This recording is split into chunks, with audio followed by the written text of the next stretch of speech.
అందరికీ నమస్కారం. ఇక కథలోకి వెళ్తే, సూర్య, ఇదిగోరా నీ ఫోన్ అంటూ ఫోన్ సూర్య చేతిలో పెట్టాడు శివ. దాన్ని అటూ ఇటూ తిప్పి చూశాడు. ఇంకోసారి రిపేర్ అంతేస్తే షాప్ మోసుకుంటానని చెప్పమన్నాడు వాడు. కొత్త ఫోన్ కొనుక్కోవచ్చు కదరా. ఇది అక్క నాకిచ్చిన ఫస్ట్ గిఫ్ట్. తన గుర్తుగా నా దగ్గర ఉన్నది ఇదొక్కటే కదా. సరేలే, ఇందాకటి నుంచి ఒక నంబర్ నుంచి కాల్స్ వస్తున్నాయి. లిఫ్ట్ చేసి వాళ్ళ బాధేంటో చూడు అని శివ చెప్పేసరికి సరే అంటూ కాల్ లిస్ట్ ఓపెన్ చేసి ఆ నంబర్ చూశాడు. ఇది మైత్రి నంబర్లా ఉంది. తన నంబర్ నీ దగ్గరుందా? హా, తనే తీసుకుంది. అప్పుడప్పుడు ఫోన్ చేసేది, బట్ నేనెప్పుడూ లిఫ్ట్ చేయలేదు. పోనీలే, మనమే తనని కలుద్దామనుకున్నాం కదా, ఫోన్ చేసి కలవాలని చెప్పు. ఓకే అంటూ ఫోన్ చేశాడు ఆ నంబర్కి. సూర్య ఊహించినట్టుగానే ఆ నంబర్ మైత్రిదే కావటంతో తనే అని చెప్పి హలో మైత్రి అని పిలిచాడు. సూర్య, నిన్ను కలవాలి, కాఫీ షాప్కి రా అంటూ అడ్రస్ చెప్పి కట్ చేసింది. ఏమంద్రా అని శివ అడిగేసరికి కలవాలి, రమ్మని తానే చెప్పింది. సరే పద, తారా గురించి తనకు చెప్తే తనే తారని ఒప్పించి నాతో పంపిస్తుంది. సరే అంటూ శివ కూడా అతనితో పాటే బయలుదేరాడు. మైత్రి చెప్పిన అడ్రస్లో కాఫీ షాప్ దగ్గర వెయిట్ చేస్తున్నారు వాళ్ళు. సూర్య, కొంచెం జాగ్రత్తగా మాట్లాడరా. ఆ పిల్ల మనం చెప్పాలనుకున్నది పూర్తిగా వినదు సరికదా. అర్థం పర్థం లేకుండా ఏదేదో వాగుతూ ఉంటుందిరా. నువ్వు కాస్త జాగ్రత్తగా మేనేజ్ చేయి. సరే, రానివ్వు తనని. కాసేపటికి మైత్రి వచ్చి వాళ్ళ ఎదురుగా ఉన్న చైర్లో కూర్చుంది. తను డల్గా కనిపించేసరికి ఏమైంది, అలా ఉన్నావు అని అడిగాడు సూర్య. విషయం అలాంటిది. చూడు, నేను చెప్పే విషయాన్ని నువ్వు స్పోర్టివ్గా తీసుకోవాలి, గొడవ చేయకూడదు. నేనెందుకు గొడవ చేస్తాను? అసలు విషయం ఏంటి? అక్కడికే వస్తున్నా, కానీ దానికంటే ముందు మా డాడీతో నా రిలేషన్ ఎలా ఉంటుందో నీకు తెలియాలి. మా డాడీకి నేనంటే ప్రాణం. ఏం చేసినా నా గురించే ఆలోచిస్తారు. నాకు మంచి చేయాలనే చూస్తారు. మీకు తెలుసా, ఆయనకి డిఐజీగా ప్రమోషన్ వచ్చిన తర్వాత నా చేతులతోనే హ్యాట్ పెట్టించుకున్నారు. ఇవన్నీ నాకెందుకు చెప్తున్నావు అని అయోమయంగా అడిగాడు సూర్య. నా లైఫ్లో ఆయన స్థానం ఏంటో నీకు తెలియాలని. నాకెందుకు తెలియాలి? తెలిస్తేనే కదా నా విషయంలో నువ్వు ఫీల్ కాకుండా ఉండగలవు. నేనెందుకు ఫీల్ అవుతాను? ప్లీజ్ సూర్య, నన్ను పూర్తిగా మాట్లాడనివ్వు. ఆ తర్వాత నీకే అర్థమవుతుంది నేనెందుకు ఆ నిర్ణయం తీసుకున్నాను అంటూ తన మెడలో ఉన్న స్కార్ఫ్తో కళ్ళు తుడుచుకుంటుంటే వీళ్ళకేమీ అర్థం కాక అయోమయంగా ఒకరిని ఒకరు చూసుకుంటున్నారు. ఏంట్రా ఈ పిల్ల ఒకదానికొకటి సంబంధం లేకుండా మాట్లాడుతుంది? నాకు మాత్రమేం తెలుసు? కొరియన్ సినిమా సబ్‌టైటిల్స్ లేకుండా చూసినట్టుంది అంటూ వాపోయాడు శివ. ఉఫ్, చూడు మైత్రి, నువ్వేం చెప్పాలనుకుంటున్నావో నాకు అర్థం కాలేదు, కానీ నేను మాత్రం నీతో ఒక విషయం మాట్లాడాలి. ఒకసారి నేను చెప్పేది విను. వద్దు సూర్య, మా నాన్నని కాదని నేనేం చేయలేను. నీ మనసేంటో నాకు తెలుసు, కానీ రాసిపెట్టి లేనప్పుడు ఎవరూ ఏం చేయలేరు. ప్లీజ్, అంతా మర్చిపో. ఎహే, నీ గోల నీదే గాని అవతలి వాళ్ళు ఏం చెప్పాలనుకుంటున్నారో వినవా? నేను చెప్పేది విను. మీ ఇంట్లో ఉందే గౌరీ, తను, నాకు తెలుసు నువ్వు తనని కలిసిన విషయం. తను నాతో చెప్పింది. ఇక నుంచి నా కోసం నా స్నేహితులని కలవటం, నన్ను ఫాలో చేయటం లాంటివి చేయొద్దు. మా ఇంట్లో నాకు సంబంధాలు చూస్తున్నారు.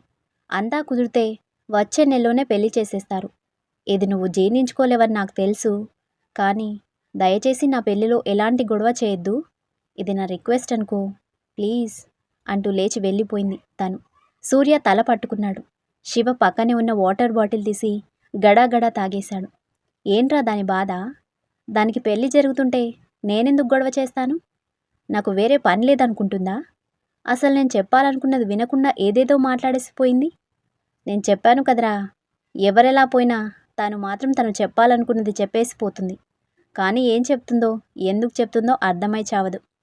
ఛ, బుర్ర మొత్తం పాడైపోయింది. కాఫీ చెప్పనా? డబుల్ స్ట్రాంగ్ చెప్పు. మైత్రిని ఫాలో చేస్తున్న భరద్వాజ్ మనిషి మైత్రి మాటలు విని భరద్వాజ్కి ఫోన్ చేసి చెప్పడంతో దట్స్ మై గర్ల్ అనుకుంటూ సంతోషపడతాడు. శివ, సూర్య కాఫీ తాగి బయటికి వచ్చారు. ఇక మైత్రిని నమ్ముకొని లాభం లేదు. నేను డైరెక్ట్గా వెళ్ళి తారని నా దగ్గరికి తెచ్చుకుంటాను. సూర్య, ఈ విషయంలో నువ్వు ఇలా తొందరపాటుగా వ్యవహరించడం కరెక్ట్ కాదు. తార నిన్ను చూసి భయపడుతుందని చెప్పావు కదా. ఏదైనా తేడా జరిగితే తను మళ్ళీ నీకు దూరం అయిపోతుంది. అందుకే అమ్మని పూజను తీసుకొని వెళ్దాం. నువ్వు చెప్పింది నిజమే. సరే పద, పూజకి విషయం చెప్పి ఇద్దరిని తీసుకొని మైత్రి ఇంటికి వెళ్దాం. ఇక కట్ చేస్తే భరద్వాజ్ ఫోన్ మాట్లాడుతూ ఇంటి ముందు ఆగిన కార్ని చూశాడు. సూర్య కార్ దిగడం చూసి కంగారుగా కిందికి దిగొచ్చారు. ఆయన మెట్లు దిగుతుండగానే శివ సులోచన గారితో లోపలికి వచ్చేశాడు సూర్య. మైత్రి హాల్లోనే ఉంది. సూర్యని చూడగానే టెన్షన్ పడుతుంది తను. భరద్వాజ్ కోపంగా దగ్గరికి వచ్చి నిలబడ్డాడు. ఏంటి సూర్య, నా కూతురు అంత చెప్పినా నీకు అర్థం కాలేదా? మీ అమ్మని తీసుకుని వస్తే నేను ఒప్పుకుంటాను అనుకుంటున్నావా? సార్, నేను మాట్లాడితే బాగోదని అమ్మని తీసుకువచ్చాను. కాస్త నేను చెప్పేది ప్రశాంతంగా వినండి. ఏంటి నువ్వు చెప్పేది నేను వినేది? డాడ్ అంటూ దగ్గరికి వచ్చింది మైత్రి. డాడ్, మీరు కోపడకండి, నేను మాట్లాడి పంపిస్తాను. ఏంటి సూర్య, అంతా చెప్పినా కూడా సరాసరి ఇంటికొచ్చేసావు? ఇదంతా సెట్ కాదని చెప్పాను కదా. ఏది సెట్ కాదు? మైత్రి, ప్లీజ్ స్టాప్ ఇట్. నేను మీ నాన్నతో మాట్లాడాలి. ఏం మాట్లాడనవసరం లేదు. నా కూతురికి ఎంత గొప్ప గొప్ప సంబంధాలు వస్తున్నాయో తెలుసా?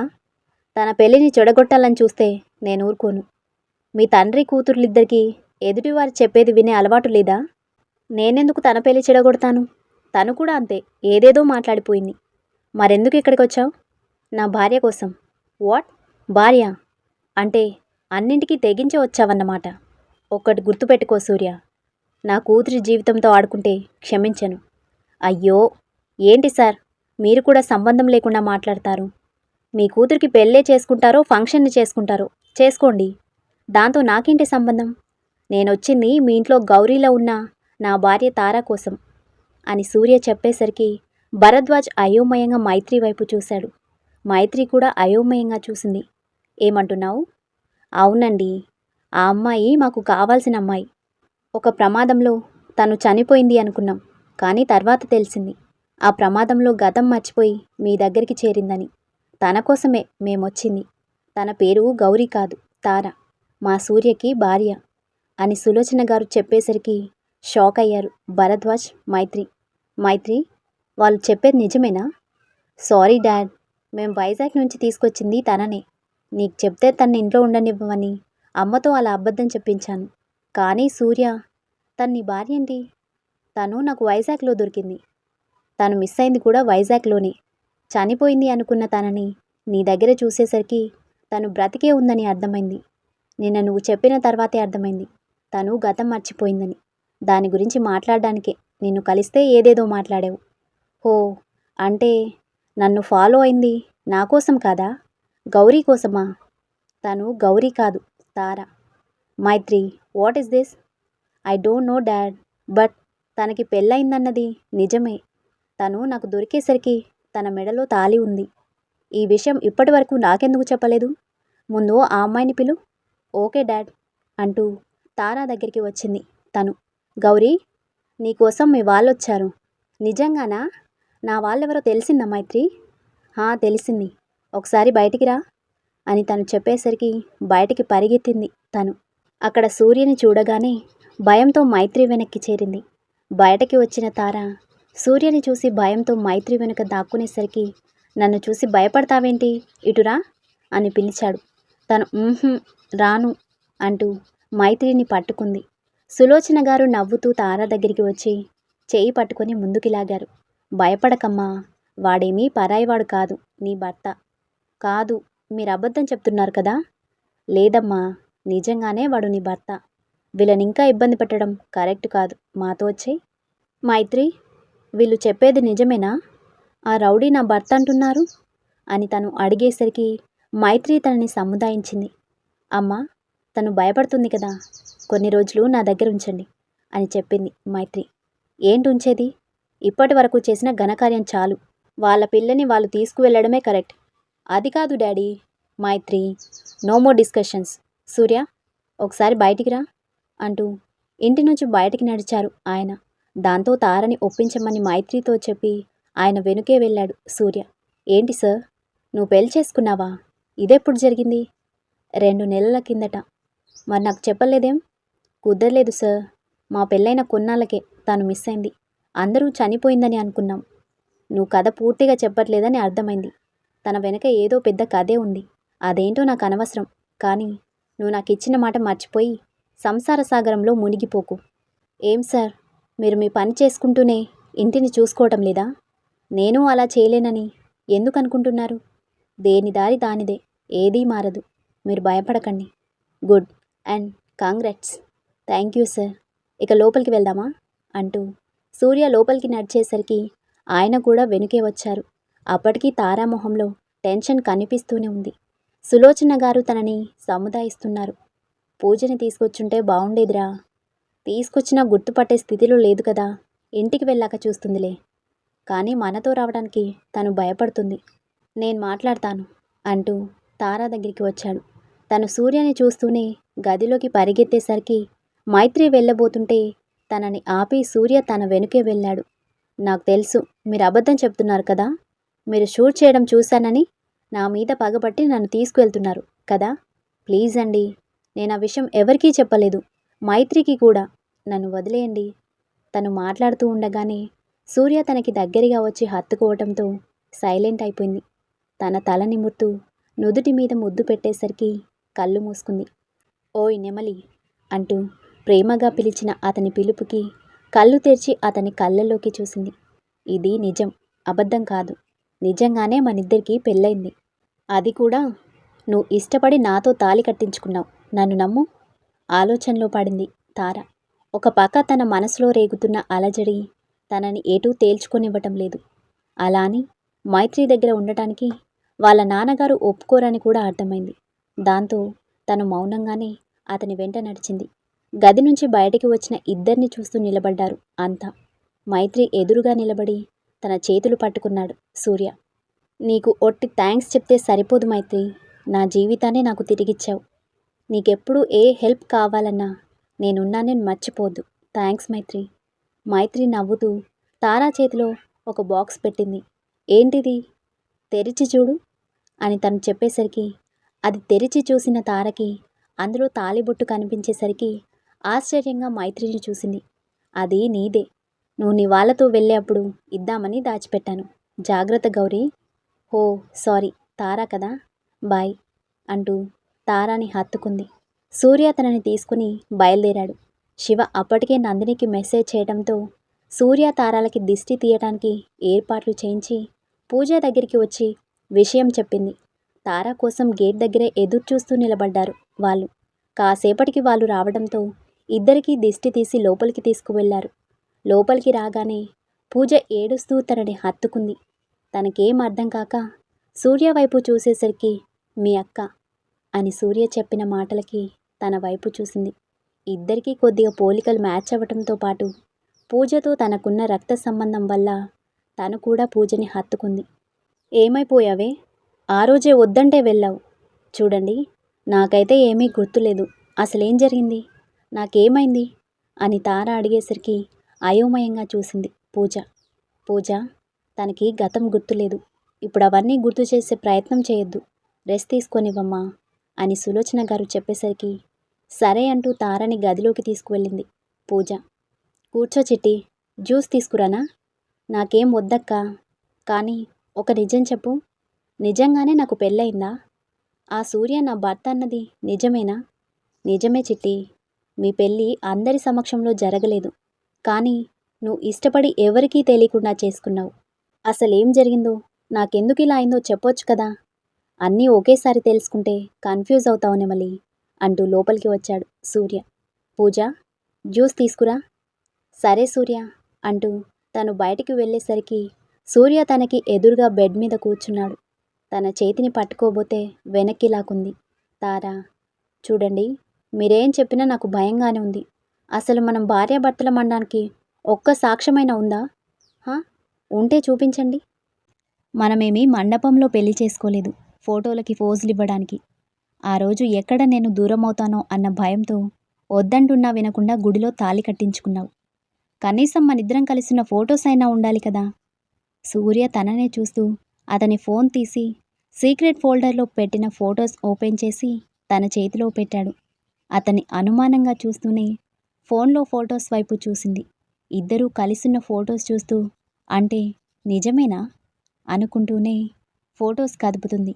ఒకచోట తను కళ్ళు పెద్దవయ్యేసరికి ఏం చూసిందా అనుకుంటూ ముందుకు వంగి ఫోన్ వైపు చూశాడు సూర్య. బెడ్ మీద ఇద్దరూ కలిసున్న ఫోటో అది. సూర్య ఒంటి మీద షర్ట్ లేదు.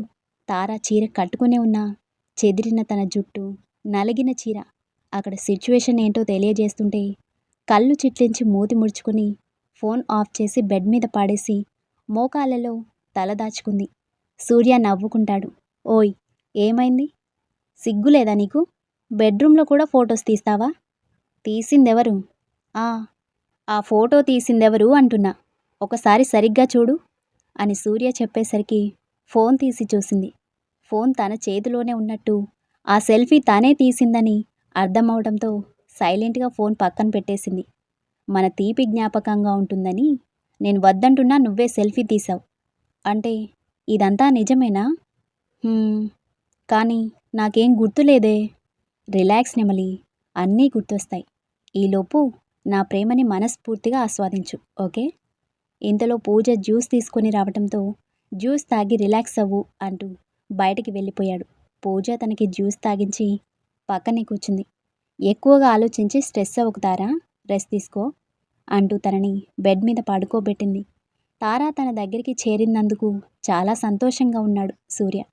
చాలా రోజుల తర్వాత మనసుకి ప్రశాంతంగా అనిపిస్తుంటే సాయంత్రం అందరితో కలిసి డిన్నర్ చేయాలని డిసైడ్ అయ్యి అందరికీ ఆ విషయం మెసేజ్ చేసి డిన్నర్ సమయానికి అందరినీ ఇంటికి వచ్చేయమని చెప్పాడు. విఠల్, శివ, నందిని తమ పనులు త్వరగా ముగించుకుని వచ్చేశారు. డిన్నర్ ఏర్పాట్లు పూర్తి చేసి తారా గదిలోకి వచ్చాడు సూర్య. తను కూడా రెడీ అయి కూర్చుంది. డల్గా ఏదో ఆలోచిస్తూ కనిపించేసరికి నవ్వుతూ తన దగ్గరికి వచ్చి ఎదురుగా నిలబడ్డాడు. తలెత్తి చూసింది తను. పద, డిన్నర్ చేద్దాం, మన వాళ్ళంతా వచ్చారు అని సూర్య చేయి ముందుకు చాచాడు. అతని చేతిని చూస్తూనే ఆ చేతిని పట్టుకోకుండా లేచి బయటికి నడిచింది.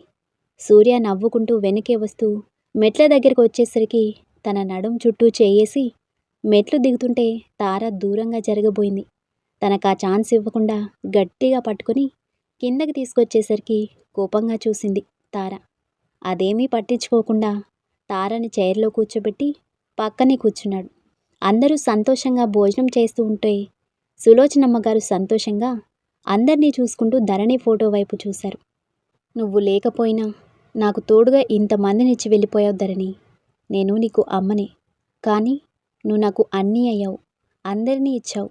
నిలువెత్తు ప్రేమని ఆ దేవుడు అంత త్వరగా ఎందుకు తీసుకుపోయాడో అర్థం కావడం లేదు అనుకుంటూ తనలో తనే మదన పడుతూ ఉన్నారు ఆవిడ. సూర్య ఆవిడని గమనించాడు. ధరణి ఫోటోని చూస్తూ ఉండేసరికి బాధగా ఆవిడ వైపు చూస్తూ అక్క గుర్తొచ్చిందమ్మా అని అడిగేసరికి ఆవిడ నవ్వుతూ అవునని తలూపారు. అందరూ బాధగా ఆవిడ వైపే చూస్తూ ఉండిపోయారు. తార అందరినీ గమనిస్తూనే గుర్తొస్తే వెళ్ళి చూసి రావచ్చు కదండి అని అడిగేసరికి అందరూ తన వైపు చూశారు. ఏంటలా చూస్తున్నారు? తను ఈ దేశంలో లేదా ఏంటి? కాదు, ఈ లోకంలోనే లేదు అని బాధగా చెప్పారు సులోచన గారు. హో, ఏ లోకానికి వెళ్ళారండి అని తను అడిగేసరికి అందరూ విచిత్రంగా చూస్తుంటే పూజ తన చేతిని పట్టుకుని సైలెంట్గా ఉండు చిట్టి అంటూ చిన్నగా కసురుకుంది. ఏమైందక్క? మన వాళ్ళైనప్పుడు వాళ్ళు ఎక్కడున్నా వెళ్ళి చూసి రావాలి కదా. చూసి రావడానికి తనేదైనా టూర్కు వెళ్ళిందనుకుంటున్నావా? చనిపోయింది. ఆ ఫోటోకి దండ చూడలేదా అని అడిగింది పూజ. దాంతో వెనక్కి తిరిగి ధరణి ఫోటోని చూస్తూ సారీ, అది అలంకారం కోసం వేశారేమో అనుకున్నా అనేసరికి సూర్య తన వైపు చూశాడు. నిజంగానే నాకు తెలీదు అంది తను. సర్లే, ఆ విషయం వదిలేయండి, అందరూ తృప్తిగా భోజనం చేయండి అని సులోచన గారు చెప్పేసరికి అందరూ సైలెంట్గా భోజనం చేసి హాల్లోకి వచ్చి కూర్చున్నారు. తారా హ్యాండ్ వాష్ చేసుకొని వెనక్కి తిరిగేసరికి సూర్య కనిపించాడు. కంగారుగా అతన్ని తప్పించుకొని వెళ్ళబోతుంటే చేయి పట్టుకున్నాడు. ఇంతకుముందు అమాయకత్వం మాత్రమే ఉండేది, ఇప్పుడు పిచ్చి కూడా తోడైందా నీకు? ఫోటోకి దండెందుకు వేస్తారో తెలీదా? నాకేం తెలుసు? మైత్రి వాళ్ళింట్లో వాళ్ళ అమ్మా నాన్నలు దండలేసుకొని ఫోటోలు తీయించుకున్నారు. ఇది అలాగేమో అనుకున్నా. అది పెళ్లి ఫోటో అయ్యుంటుంది. దండలు వేసుకొని ఫోటో తీయించుకోవడానికి ఫోటోకి దండ వేయడానికి చాలా తేడా ఉంటుంది. ఓ సరే, ఇప్పుడు చెప్పావుగా, అర్థమైందిలే అంటూ అతని చేతిని విడిపించుకొని వెళ్ళబోతుంటే తారా అని పిలిచాడు. అక్కడే ఆగి అతని వైపు తిరిగింది. తనకి దగ్గరగా జరిగి నుదుటి మీద ముద్దు పెట్టి హాల్లోకి వెళ్ళిపోయాడు. తార మూతి ముడుచుకొని అతని వెనుకే వచ్చింది. సూర్య పక్కన ఖాళీగా ఉన్నా సరే అక్కడ కూర్చోకుండా పూజ పక్కన కూర్చునేసరికి సూర్య తననే చూస్తూ ఉన్నాడు. చిట్టి, సూర్య పక్కన కూర్చోకపోయావా అని పూజ అడిగేసరికి అతని వైపు చూస్తూనే నేనిక్కడే కూర్చుంటాను అంటూ కాళ్ళు ముడుచుకొని కూర్చుంది. పూజకి సైగ చేసి లేవమని చెప్పడంతో తను లేచి మరో చోట కూర్చుంది. మరుక్షణం సూర్య వచ్చి తార పక్కన సెటిల్ అయ్యాడు. మూతి ముడుచుకొని కోపంగా సూర్య వైపు చూస్తుంది. ఏంటి, నా పక్కన కూర్చోకుండా మీ అక్క పక్కన సెటిల్ అయ్యావు? తార ఏం మాట్లాడలేదు. మూతి తిప్పుతూ పక్కకి తిరిగి కూర్చుంది. అందరూ ఉండడంతో రెట్టించలేదు సూర్య. అందరూ కబుర్లలో పడేసరికి చెంపల మీద చేతులు ఆనించుకొని అందర్నీ చూస్తూ కూర్చుంది తార. అది గమనించిన సులోచన గారు, ఏం మా తారా, నీకు బోర్ కొడుతుందా అని అడిగారు. లేదాంటీ, ఇంతమంది పిల్లల్ని కన్నా మీరింకా ఇంత యంగా ఎలా ఉన్నారా అని ఆలోచిస్తున్నా అని తార అనేసరికి మళ్ళీ అందరూ తన వైపు చూశారు. అందరినీ చూస్తూ వీళ్ళకి ఈ ఒక్క ఎక్స్ప్రెషన్ తప్ప ఏం రాదనుకుంటాను, ఏమడిగినా అందరూ ఒకే రియాక్షన్ ఇస్తున్నారేంటి అని మనసులోనే అనుకుంటూ చిన్నగా స్మైల్ ఇచ్చింది. సులోచన గారు మాత్రం నవ్వుకుంటూ వీళ్ళంతా నాకు దేవుడిచ్చిన బిడ్డలమ్మా అంది. మరి అని తనేదో అడగబోతుంటే సూర్య తన నోరు మూసేశాడు. ఇక చాలు, అన్ని ప్రశ్నలు ఒకేసారి అడిగితే ఇక తెలుసుకోవడానికి ఏముండదు. ఆ తర్వాత నీకు బోర్ కొడుతుంది కదా, తెలుసుకుంది చాలు, వెళ్ళి పడుకో అని సూర్య చెప్పేసరికి మూతి ముడుచుకుంది తార. అందరూ నవ్వుకుంటారు. అమ్మా, ఏమనుకోకు, దీనికి మాట్లాడడం సరిగ్గా రాదు. పర్లేదురా, తనకేమీ గుర్తులేదు, మనమే తనని జాగ్రత్తగా చూసుకోవాలి. పిచ్చి ప్రశ్నలు వేస్తుందని విసుక్కోక ఓపిగ్గా సమాధానం చెప్పు. తనిప్పుడు చంటి బిడ్డతో సమానం, తీసుకెళ్ళు. తారా, వెళ్ళి రెస్ట్ తీసుకోమ్మా అని ఆవిడ చెప్పేసరికి సూర్య తనని తీసుకొని గదివైపు నడిచాడు. గది దగ్గరికి రాగానే తను లోపలికి వెళ్తూ డోర్ దగ్గరే ఆగి సూర్య లోపలికి రాకుండా అడ్డుగా నిలబడింది. చూడండి, నాతో మా అక్క పడుకుంటుంది, మీరు వేరే గదిలో పడుకోండి. అదేంటి? అదంతే, మీ మీద నాకింకా మంచి ఒపీనియన్ రాలేదు, మీరు పక్కనే ఉంటే నాకు నిద్ర పట్టదు. నీ బాధేంటే? ఇంకా నేను నీ మొగునంటే నమ్మకం కుదరడం లేదా? ఫొటోస్ చూసావుగా. అయినా సరే ఎందుకో నాకు భయంగా ఉంది. నాకంతా గుర్తొచ్చే వరకు దూరంగా ఉండొచ్చు కదా. నీకు అంతా గుర్తు రావాలి అంటే నేను నీకు దగ్గరగా ఉండాలి కానీ దూరం అయితే ఎలా చెప్పు? అంటే మన మధ్య జరిగినవి నా ద్వారానే కదా నువ్వు తెలుసుకోగలవు. ఏం లాభం, తమరేమీ చెప్పట్లేదు కదా. అడిగితే టెన్షన్ పడతావు అంటున్నారు. నేనెవరో నాకే తెలియని స్థితిలో ఉన్నాను, మిమ్మల్ని ఎలా నమ్మగలను? ఆహా, మరి ఏ నమ్మకంతో నాతో ఆ తాళి కట్టించుకున్నావు అని సూర్య అడిగేసరికి అదే కదా నాకు గుర్తులేనిది. మీరు చెప్పండి, అసలు మనిద్దరి మధ్య ఏం జరిగింది? ఎందుకు నేను మా ఇంట్లో ఎవరికీ తెలియకుండా మిమ్మల్ని పెళ్లి చేసుకున్నాను? మా అక్కెందుకు ఇక్కడుంది? మా అమ్మా నాన్న ఎక్కడా? అయిపోయాయా నీ ప్రశ్నలు? నాకు తెలుసు మీరు సమాధానం చెప్పరని. మీరు వీటన్నింటికీ సమాధానం చెప్తేనే లోపలికి రానిస్తా, లేదంటే వేరే గదిలోకి పోయి పడుకోండి అంటూ చేతులు కట్టుకొని నిలబడింది తార. తన మనసులో రేగుతున్న ప్రశ్నల తాకిడి అతనికి అర్థమవుతూనే ఉంది. ఏం జరిగిందో తెలుసుకోవాలన్నా తన ఆతృత అర్థమైంది. కానీ నిజాలు చెప్తే డైజెస్ట్ చేసుకునే పొజిషన్లో లేదు తను. ఏంటి, సమాధానాలు చెప్తారా, వేరే గదిలోకి పోతారా? సరే చెప్తాను, కానీ ఇలా ఇక్కడే నిలబడి చెప్పడం కష్టం. లోపలికొచ్చి తీరిగ్గా కూర్చొని మాట్లాడుకుందాం పద అంటూ తన చేయి పట్టుకొని తీసుకువెళ్ళి బెడ్ మీద కూర్చోబెట్టి తన ఎదురుగానే కూర్చున్నాడు. ఇప్పుడు చెప్పండి, మనది ఒక పెద్ద కథ, కాకపోతే అంత సమయం లేదు కాబట్టి చిన్నగా అర్థమయ్యేలా చెప్తాను, జాగ్రత్తగా విను అని సూర్య చెప్పేసరికి సరే అని తలాడించింది తను. మీది ఒక పరువు గల కుటుంబం. నువ్వేమో నన్ను ప్రేమించావు. మీ వాళ్ళు మన ప్రేమని అంగీకరించకపోయేసరికి వాళ్ళందరినీ కాదని నాతో వచ్చేశావు. అందుకే మీ వాళ్ళు నిన్ను ఇంట్లో నుంచి వెళ్ళేశారు. నన్ను వెళ్ళేశారు ఓకే, మరి మాకెందుకు ఇక్కడుంది? తను మన ప్రేమకి సపోర్ట్ చేసిందని తనని వదిలేశారు. ఒంటరిగా ఏముంటుందిలే అని మనతో పాటే తీసుకొచ్చాం. అదంతా సరే, మరి నాకు యాక్సిడెంట్ ఎలా అయింది? నేను వైజాగ్లో దొరికానని మైత్రి చెప్పింది, నేను అక్కడెందుకున్నాను? దీనికి బ్రెయిన్ దొబ్బాక అనుమానాలు ఎక్కువయ్యాయి. అదే, మనం అరకు హనీమూన్కి వెళ్ళాం. అక్కడ ఒక పెద్ద ట్రక్ వచ్చి మన కారును గుద్దేసింది. నేనెక్కడో పడ్డాను, నువ్వెక్కడో పడ్డావు. నువ్వు కనిపించకపోయేసరికి చనిపోయావేమో అనుకున్నాం. కానీ నిన్ను మైత్రి దగ్గర చూసేసరికి బ్రతికే ఉన్నావని అర్థమైంది. మరి ఎహే, ఎన్ని ప్రశ్నలు అడుగుతావే? నువ్వు అడిగిన వాటికి సమాధానం చెప్పాను కదా. మిగిలినవి నీ బ్రెయిన్ తిరిగొచ్చిన తర్వాత నీకే తెలుస్తాయి. ఇక నన్ను వదిలేయి తల్లి. సరేలే, కానీ ఒక కండిషన్. నాకు గతం గుర్తొచ్చే వరకు మన మధ్య ఏమీ ఉండకూడదు. ఏమీ అంటే మంచం మీద ఏమీ అడ్డు లేదు కదా. నేను అడ్డు గురించి చెప్పట్లేదు, హద్దు గురించి చెప్తున్నా. నువ్వు సోఫాలో పడుకో, నేను బెడ్ మీద పడుకుంటాను. వద్దంటే చెప్పు, నేనే బయటికి వెళ్ళి పడుకుంటాను. సూర్య నవ్వుతూ తనకి దగ్గరగా జరిగేసరికి బిగుసుకుపోయింది తను. సరే, నీకిష్టం లేకుండా ఏదీ జరగదు, టెన్షన్ పడకుండా హాయిగా నిద్రపో అంటూ సోఫా దగ్గరికి వెళ్ళి పడుకున్నాడు. స్టోరీ నచ్చితే లైక్ చేయండి, కమెంట్ చేయండి, ఇంకా సబ్స్క్రైబ్ చేసుకోండి. Thank you. మళ్ళీ కలుద్దాం.